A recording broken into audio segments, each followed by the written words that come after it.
Global times ने अपने संपादकीय में कहा है कि भारत मिसाइल तकनीक का बड़ा खिलाड़ी बन चुका है। भारत लगातार अपनी सैन्य क्षमताओं को मजबूत कर रहा है और भारत की बैलिस्टिक मिसाइल तकनीक काफी परिपक्व हो चुकी है। भारत एक रॉकेट से इससे पहले कई उपग्रह लॉन्च कर चुका है और उसकी एक क्षमता MIRV तकनीक विकसित करने की नींव है।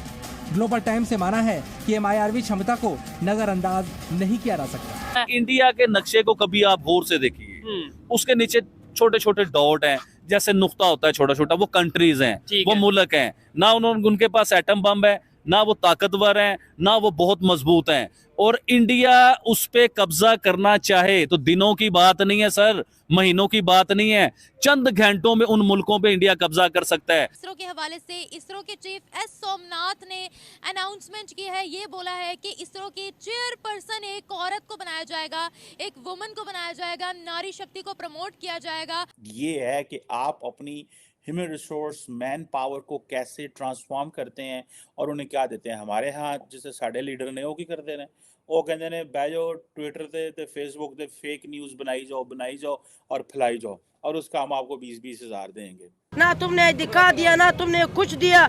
एक दूसरे मुल्क चले जाओ, 1 साल लगाओ, तुमको वो अपना मुल्क से दिखा देगा। हम 40 साल से इधर ही है, कोई आईडी कार्ड नहीं है, कोई अधिकार नहीं दिया। पाकिस्तान में ये कंसेप्ट दिया जाता है कि अगर पाकिस्तान एटॉमिक पावर ना होता तो इंडिया हमला कर देता, कब्जा कर देता।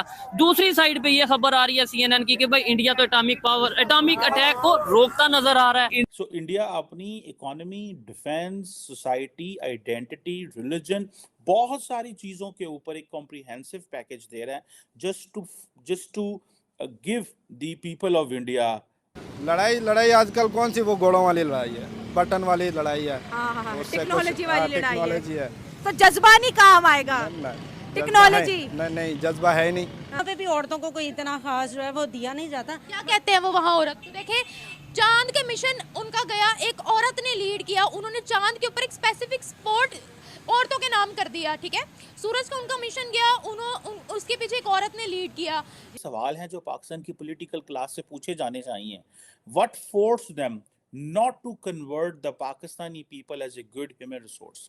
हम क्यों अपने लोगों को एक अच्छी ह्यूमन रिसोर्स नहीं कर सके? जज्बा नहीं है? नहीं। पूरा पाकिस्तान जज्बे के पीछे लगा है, आप कह रहे हो जज्बा नहीं है? कुछ भी नहीं है यार, बातें बस करा लो। बस बातें कर लो। औरत को यही समझा जाता है कि वो पाँव की जूती है, उसे बस घर में बिठाएं।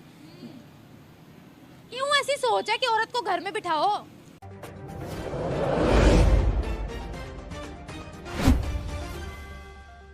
जान बचा दी। बिल्कुल। आज नरेंद्र मोदी साहब ने तकरीबन 1000 ने लाखों लोगों की जान बचाई। देखें न्यूक्लियर जिस मुल्क में, जिस जगह पे, जिस जमीन पे वो गिरता है ना, उसकी डेफिनेशन आप जापान से ले लीजिए, हिरोशिमा से, कि हिरोशिमा पे जब बम गिरा तो वो पूरी जमीन तबाह हो गई, बंजर हो गई जमीन। आज भी सुनने को मिलता है कि उधर लोग लूले लंगड़े पैदा होते हैं। और देखें उधर जब वो बम गिरा कितने लोगों की जान गई, लाखों हजारों की जान गई। आज इंडिया, आज नरेंद्र मोदी साहब किस पावर में आ चुके हुए हैं, मैं आपसे ये बात करना चाहूंगा कि देखें नरेंद्र मोदी और इंडिया आज दुनिया की जंग रुकवा सकते हैं। आज दुनिया में बड़े बड़े बम, जिसे एटॉमिक बम कहा जाता है, बहुत बड़े बम होते हैं कि कहते हैं कि जिस जगह पे वो बम गिरे तो इंसान पिघल जाते हैं, मरना तो दूर की बात है, इंसान पिघल जाते हैं।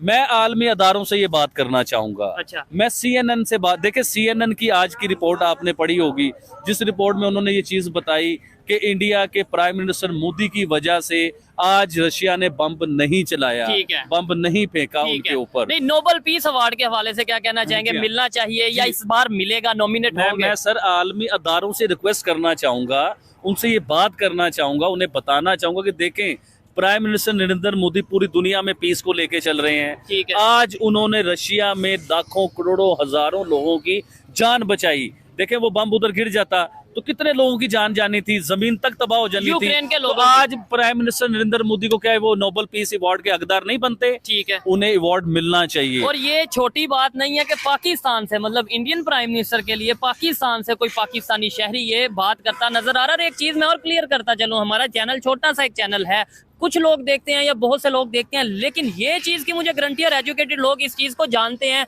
कि बहुत सी एजेंसीज हैं इंटरनेशनल लेवल पे, बहुत से ऐसे अदारे हैं जो ऐसी वीडियोस को देखते हैं कि भाई ये है कि आप अपनी ह्यूमन रिसोर्स मैन पावर को कैसे ट्रांसफॉर्म करते हैं और उन्हें क्या देते हैं हमारे यहाँ जिसे साढ़े लीडर ने वो की करते हैं वो कहते हैं बह जाओ ट्विटर ते फेसबुक ते फेक न्यूज़ बनाई जाओ और फैलाई जाओ और उसका हम आपको 20-20 हज़ार देंगे, ठीक है, एंड देन 25-25 हज़ार देंगे। भाई आप अपने ह्यूमन रिसोर्स को इतना अवेयर कर दो कि ह्यूमन रिसोर्स के लिए अपॉर्चुनिटीज़ निकालो, ठीक है। सो इंडिया के अंदर इसमें कोई शक नहीं है कि एक बहुत बड़ी तादाद है जो कि ये जो डेवलपमेंट्स हो रही हैं इसे सिंक नहीं है, लेकिन ऑब्वियसली एक हिस्से को तो सिंक होना पड़ता है तो दूसरा उससे अटैच होगा ना। सो ये जो क्वेश्चन है कि अभी $5 ट्रिलियन की इकोनॉमी हो जाएगी और देन डेफिनेटली ये सवाल हैं जो पाकिस्तान की पॉलिटिकल क्लास से पूछे जाने चाहिए। What force them not to convert the Pakistani people as a good human resource?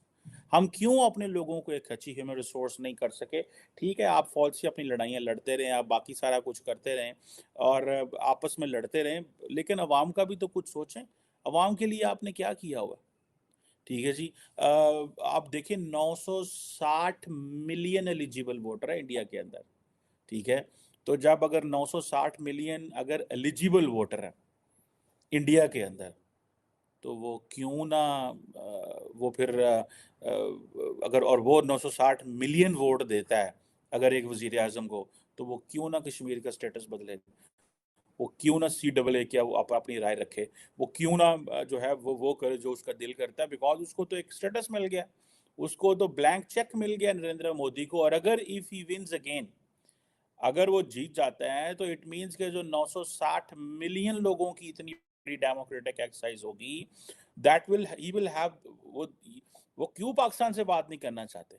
वो इसीलिए नहीं बात करना चाहते करके भी आए हैं, वहाँ पे भी औरतों को कोई इतना खास जो है वो दिया नहीं जाता। क्या कहते हैं वो वहाँ औरत? तो देखे चांद के मिशन उनका गया, एक औरत ने लीड किया, उन्होंने चांद के ऊपर एक स्पेसिफिक स्पॉट औरतों के नाम कर दिया, ठीक है। सूरज का उनका मिशन गया, उसके पीछे एक औरत ने लीड किया। किस किस सेक्टर में वहाँ औरत नहीं है मुझे बताएं। अभी वो कह रहे हैं कि इसरो यानी उनकी जो स्पेस ऑर्गेनाइजेशन है उसकी चेयरपर्सन भी एक औरत को ही बना दे। ये आपने सही कहा, ऐसे ही हुआ है। अब जो उनका माहौल है ना, उस हिसाब से हमारी खवातीन जो है वो उनसे आ गई हैं। कैसे? देखिए स्टडी के लिहाज से भी, ठीक है, उनका जो भी होगा लेवल, मुझे नहीं इस चीज़ का पता, क्योंकि हम अपने पाकिस्तान का देख रहे हैं। पाकिस्तान से बाहर भी हमारे जो हैं औरतें, हमारी खवातीन, देखें अभी बहुत बड़े बड़े नाम हैं, मेरे ज़हन में अभी नहीं आ रहा, जो कि K2 तक भी पहुंची हुई हैं हमारी खवातीन। वहाँ पर अगर आप उनकी औरतों को देख लें, सिंपल बिंदी साड़ी जो उनका रवायती लिबास है, और इतने बड़े बड़े उनके पास दिमाग है कि इसरो तक उन्होंने रसाई हासिल की है। बाहर की कंपनीज में आप जाकर देखें, उनकी औरतें एज ए CEO बैठी हैं। मुझे पाकिस्तानी एक औरत का नाम बता दें जो किसी बाहर की कंपनी में CEO हो। ऐसे तो नहीं है, बट ये है कि माइंड के लिहाज से तो पाकिस्तानी खवातीन आगे ही हैं। माइंड के देखिए, दिमाग अल्लाह ने सबको एक जैसा दिया।